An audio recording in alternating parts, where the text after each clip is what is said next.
Bien-aimé dans le Seigneur, je te salue dans le précieux nom de notre Seigneur Jésus-Christ. Je suis le révérend prophète Anissé Fouda Atemengue du ministère international du réveil et d'adoration.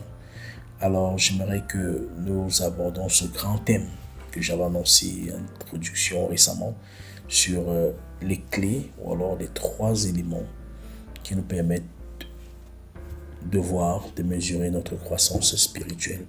La croissance spirituelle, elle est très importante parce qu'elle nous permet de voir si nous évoluons vraiment dans notre marche chrétienne, dans notre vie quotidienne avec le Seigneur Jésus-Christ. Et elle nous permet de voir comment est-ce que nous sommes en fait dans notre relation avec Dieu. Elle nous permet de voir est-ce que nous avons fourni des efforts, comment est-ce que nous grandissons, comment est-ce que nous vivons notre spiritualité. Et souvenez-nous de ce que le Seigneur Jésus-Christ parlait. Il parlait que ce que Dieu attend de nous, c'est que nous portions du fruit. Et du fruit abondamment. Donc, il va falloir voir est-ce que je produis déjà 100, 200, 300, 500 fruits par exemple. Donc, quand on parle de fruits ici, ce sont des fruits qui sont issus en fait de notre vie avec Dieu. Ce n'est pas des fruits qu'on rencontre au marché ou bien autre, non.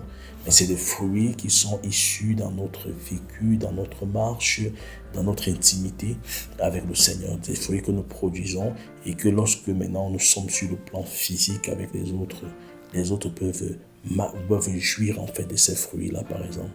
Donc c'est à partir de là que nous commençons à comprendre en fait notre croissance spirituelle. Alors la première chose, le premier thème que nous allons aborder sur ce grand thème, j'ai parlé de 3 éléments indispensables pour notre croissance spirituelle. Le premier élément, en fait, c'est la foi. La foi, parce que la foi est un vecteur important pour la croissance spirituelle. Lorsqu'on veut voir si on a grandi spirituellement, on va regarder premièrement, la première chose qu'on va regarder, c'est notre niveau de foi envers le Seigneur. Notre foi envers Dieu. Est-ce que cette foi-là grandit de jour en jour? Est-ce que cette foi-là stagne? Est-ce que cette foi-là est en train de décroître pour totalement disparaître? La foi est très, très importante. Parce que nous ne pouvons rien obtenir de Dieu sans la foi. Nous ne pouvons pas communiquer avec Dieu sans la foi. Nous ne pouvons pas nous développer sur le plan spirituel sans que notre foi n'augmente. La croissance spirituelle de la foi est très essentielle dans la vie spirituelle. Elle est très importante dans la relation que nous avons avec Dieu. Dès lors que ta foi cesse de grandir, il y aura un problème. Ça veut dire que tu ne vas pas connaître ce qu'on appelle des exploits. Tu ne connaîtras pas ce qu'on appelle des exploits. Dieu a lié la relation entre ses enfants et lui par le moyen de la foi. Par le moyen de la foi. Voilà pourquoi il faut que ta foi grandisse.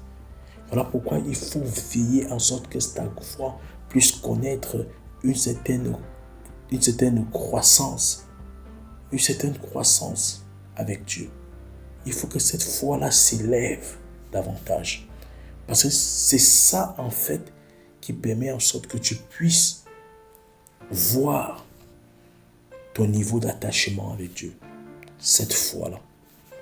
Le Seigneur nous a permis, il a tout fait pour que nous soyons liés à son Père par le moyen de la foi.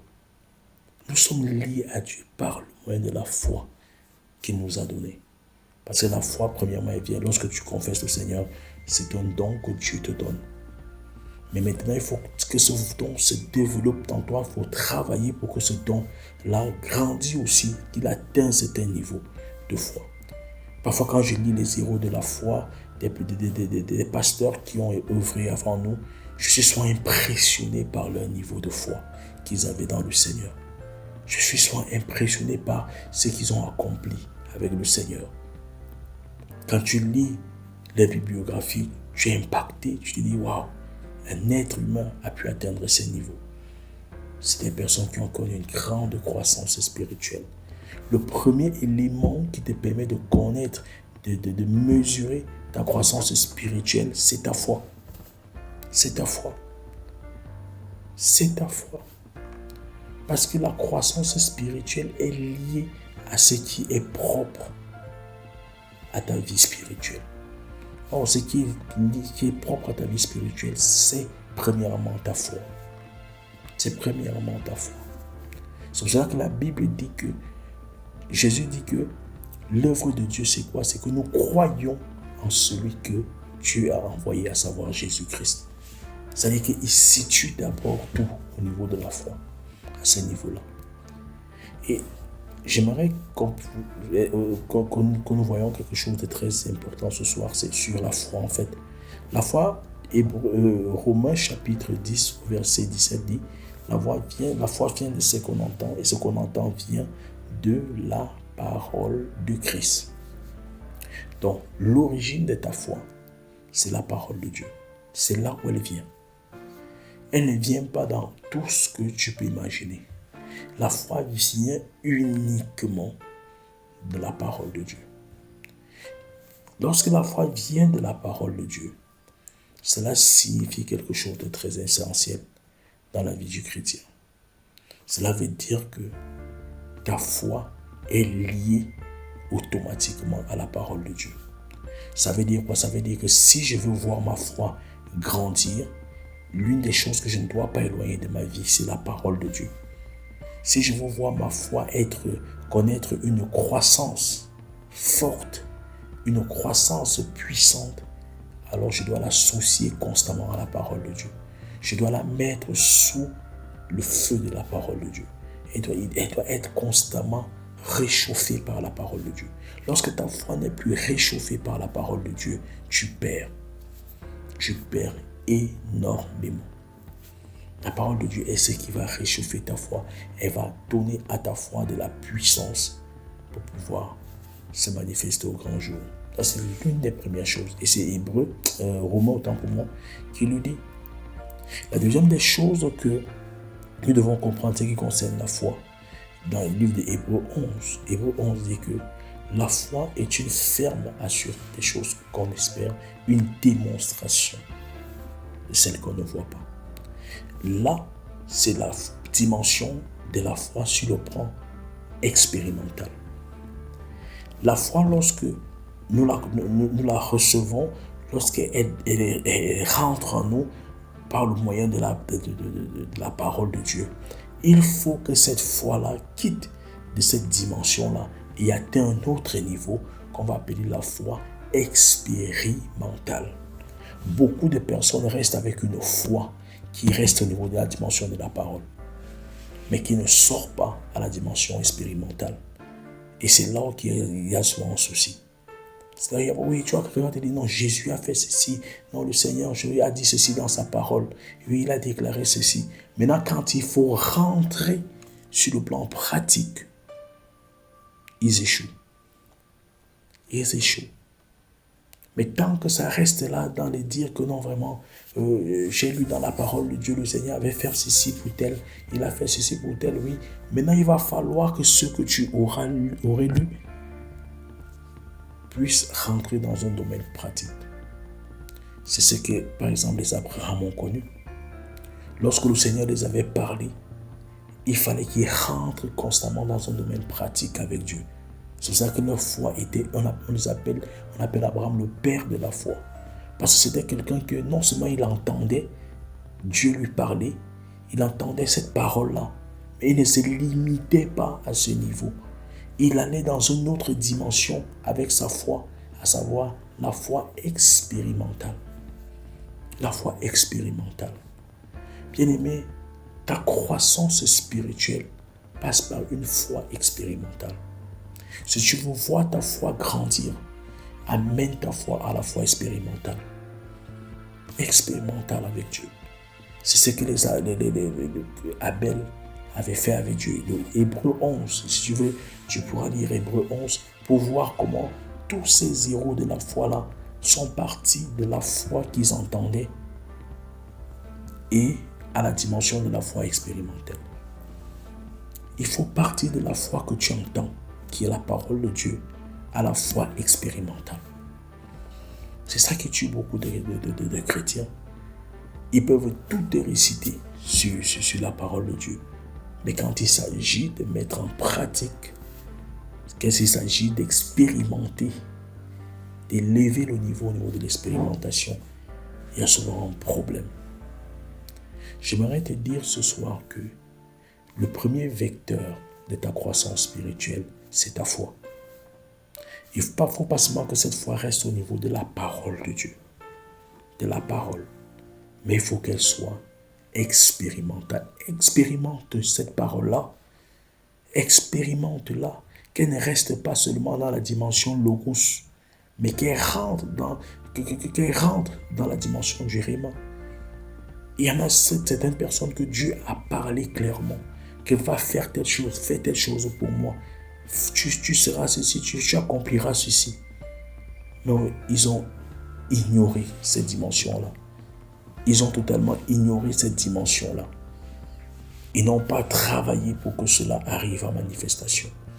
Ils n'ont pas œuvré pour que ce que Dieu les avait dit arrive. Ils vont te dire que non, le Seigneur m'avait promis. Mais tu en es où? Mais tu en es où?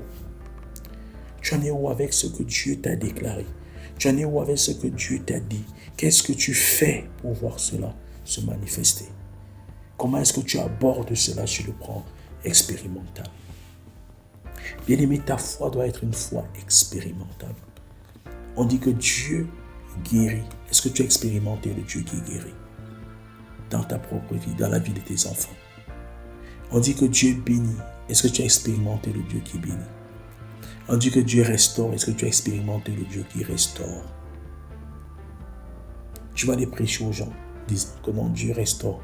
Mais est-ce que toi-même, tu l'as expérimenté? Tu vas dire aux gens, oh, Dieu est celui qui donne la grâce. Est-ce que toi-même, tu as expérimenté la grâce de Dieu dans toutes ces dimensions? Est-ce que tu as expérimenté cela? Alors avec Dieu, nous allons de gloire en gloire. Est-ce que tu es passé de gloire en gloire? Est-ce que tu es passé de gloire en gloire? C'est important de comprendre ces choses. C'est important d'entrer dans ces choses. Ces dimensions sont pour les enfants de Dieu. Ces dimensions sont pour les fils de Dieu. Nous ne sommes pas seulement appelés à réciter la parole, mais nous sommes appelés à rentrer dans la manifestation de la gloire de cette parole-là par la dimension expérimentale de la foi. Oui, la dimension expérimentale de la foi. Le chrétien est celui qui expérimente ce qu'il lit. Le chrétien est celui qui expérimente ce qu'il écoute. Le chrétien est celui qui expérimente tout ce que le Seigneur l'Éternel lui dit. Il expérimente cela. Il ne reste pas dans la théorie. Dieu n'a pas laissé Abraham rester dans la théorie. Il a mené Abraham dans la pratique de ce qu'il a dit. Quand il dit « Donne-moi Isaac », nous sommes dans la pratique de la foi. Quand il dit « Donne-moi Isaac », nous sommes dans la pratique. Quand il dit « Sarah, ta femme, va enfanter », nous sommes dans la pratique de la foi, bien-aimés. Nous sommes dans l'expérimentation. Nous sommes dans l'expérimentation. Ne reste pas dans le logos, mais rentre dans le rhéma avec ta foi. Rentre dans cela. Donc, voilà, bien-aimés, la première partie de notre message de ce soir. Nous allons parler le premier point de la croissance spirituelle, c'est ta foi qui te permet de voir si tu grandis vraiment. Sache qu'avec Dieu, tu es appelé à faire des expériences spirituelles. Et c'est par ces expériences spirituelles que tu sais que tu es en train de grandir sur le plan spirituel. Si tu cesses de faire des expériences spirituelles, ça veut dire que tu as un problème avec la croissance spirituelle. Donc, ta croissance spirituelle dépend premièrement de ta foi, de la qualité de ta foi, de la croissance de ta foi, de tout ce qu'on peut trouver de bénissant sur ta foi. Que le Seigneur te bénisse abondamment. Le prochain thème sera tout simplement l'espérance. Sera l'espérance. Parce que si tu grandis en espérance, alors une chose est certaine, c'est que tu es en train de grandir sur le plan spirituel.